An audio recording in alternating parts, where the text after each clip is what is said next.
Rural Americans deserve access to the best of what our country has to offer, especially health care. Across every state, every community, America's rural hospitals are the first line of defense, protecting our families, neighbors, and loved ones.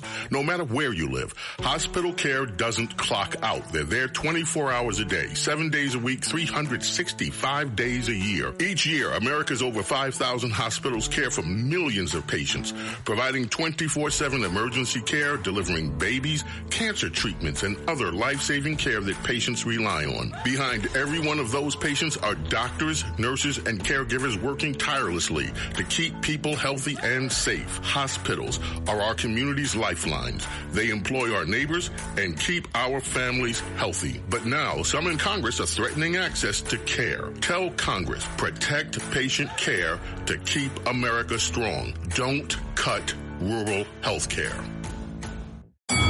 Saturday presents, in the red corner, the undisputed, undefeated Weed Whacker Guy.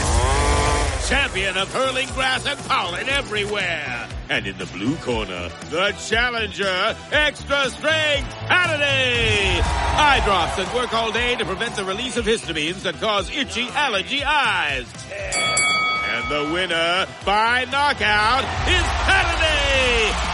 Saturday, bring it on. The Larry Kudlow Show. Entertaining and informative. On the Red Apple Podcast Network. My great pal, Aaron Cohen, founder of GIDEON, AI threat detection for law enforcement, former special ops for Israel. He's got the Aaron Cohen podcast. Aaron, we were talking last night on the TV show, and it's interesting because I followed up with General Keane. Mm-hmm.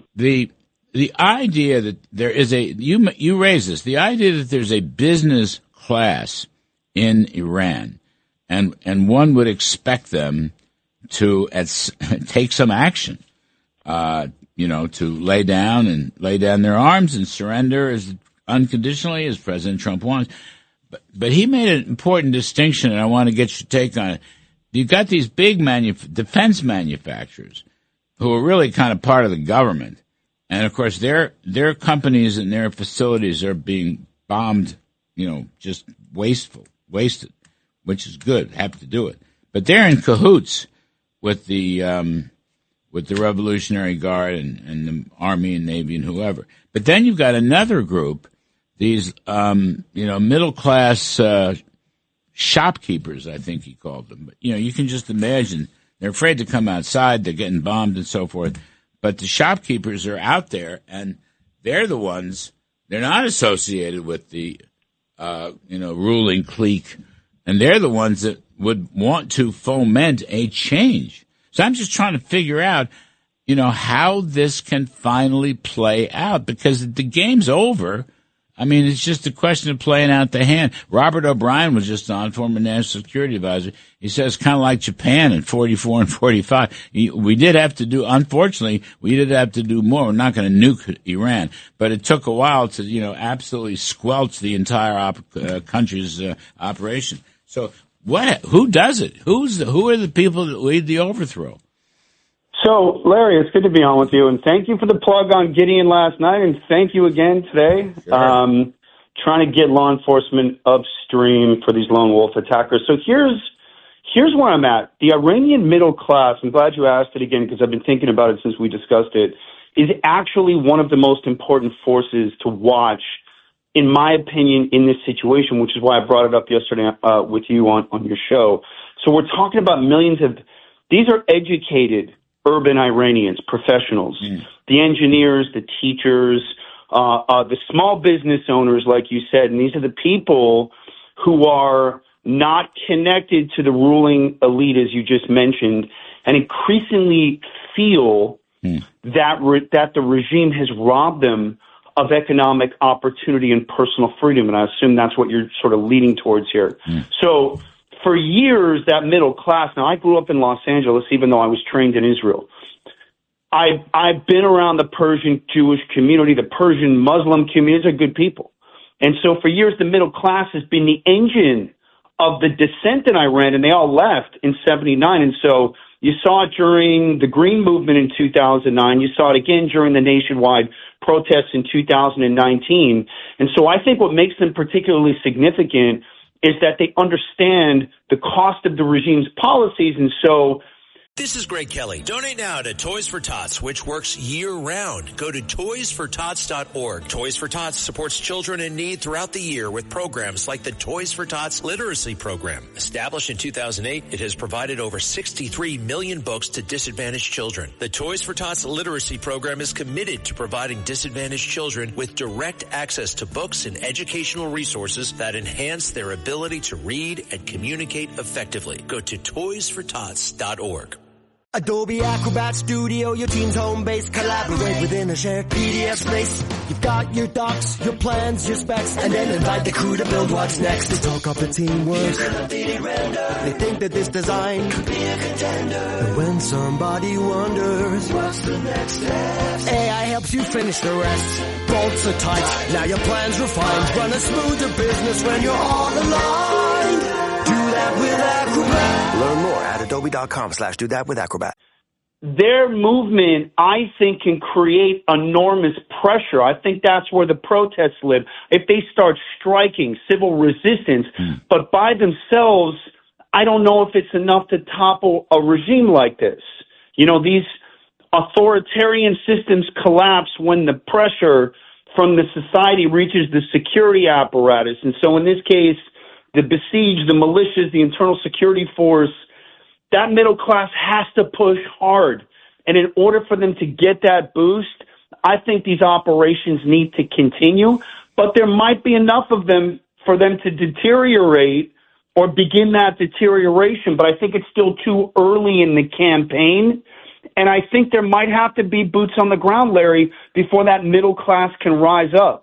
So I just think there needs to be more pressure before that class can step up. But I definitely think they're the pin in the grenade. I agree with you. Yeah, well, look, both General Keane and Robert O'Brien, who was former National Security Advisor, agree with you. It's too early. It's just too early, and much more is going to happen. I don't know about boots on the ground. I don't think that's where Trump. I mean, maybe special ops. I don't think it's U.S. boots, Larry. I don't think it's U.S. boots. I think it's Israeli boots. The question is, how many Israeli boots, selective operations, U.S. Special Operations Forces assisting with Kurdish elements, just to make sure they're equipped and trained, helping organize. I don't think any of this is going to be long-term boots anywhere. Trump's made that really clear. He doesn't want to get into the forever wars. But here's the thing, in counterterrorism, Larry, these aren't forever wars. After what happened in Iraq, it just doesn't work. Israel can put boots. Yep.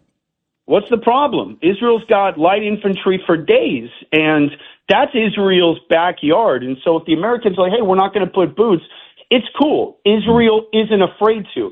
They don't have any policy or pressure. This is their backyard. This is their survival. But again, I think that would be limited in scope. And by the way, I think General Keane is fantastic.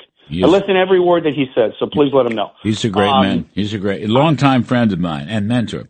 But he's a great man. I think these are limited operations. But Larry, here's what I was just kind of formulating in my mind this morning before we spoke.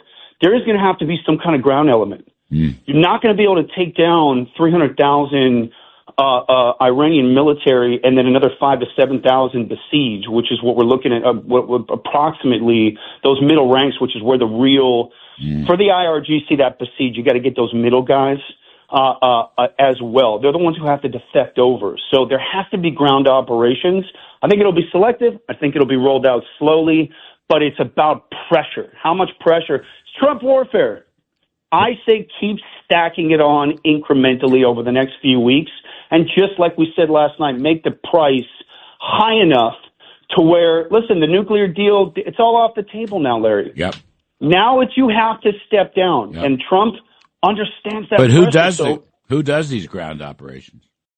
Ninja One understands that IT teams today are stretched thin, trying to manage too many disconnected tools. So they built a platform that brings them all together. Ninja One unifies endpoint management, autonomous patching, backup, and remote access into a single intelligent platform. That means fewer tools, lower costs, higher efficiency, and a team that has the bandwidth and confidence to stay ahead. Unify IT to simplify work with Ninja One. Learn more at ninjaone.com. Hey, it's Sterling K. Brown from the Hulu original series Paradise. The next chapter begins as Xavier's search for his wife takes him above ground, and what he finds will change everything. It was never just about the bunker. Tune in and discover the truth lies outside. Paradise, the official podcast, is now streaming, and stream Paradise on Hulu and Hulu on Disney+. I don't think Israel has an issue with it because it's their backyard, and we know it's our national survival. I think it's closely monitored by U.S. Special Operations Forces who've been in Israel, by the way, for the last 6 months. Right. They've been coordinating with the Israelis. They're SOCOM and Central Command. Our U.S. Special Ops. Yeah, U.S. Special Operations Forces advising. No, he's never ruled it out. The president has never ruled that out. He's ruled out, infantry, ground troops. No, we don't need it. It doesn't work anyways. You can't put infantry boots on the ground for long periods of time because once they nest in, they become target fire. Right. So it's got to be hit and run. It's got to be special operations. But we've got tech today, Larry. Tech. We've got drones. We've got predators. We've got surveillance. We've got signal intelligence. And you've got the Mossad on the ground for 30 years inside there. So the intelligence packages are phenomenal. Look what we did with the pagers, and look what we just did now with these 40 IRGC or Ayatollah's top 50 guys in 60 seconds. Gone. So I think it's more pressure. I agree with the general. So one last point. You mentioned it earlier. The Persian, I call it the Persian diaspora.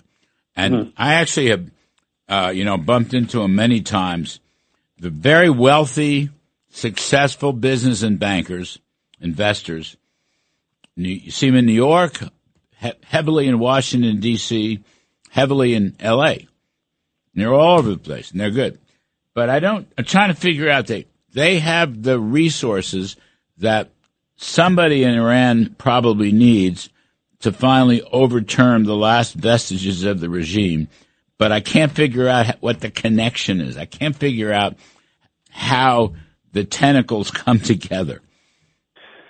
It's a good question. The Persian diaspora, especially I think in the United States, is probably one of the most influential Iranian communities outside the country. Yep. The Nazarians, the Shokrians, the families go on. The families go, these big money guys, Qualcomm and all that work from your business world. I know them personally. Good folks. And they're incredible business leaders and very influential in Iran before they all took off when their bank accounts were shut down.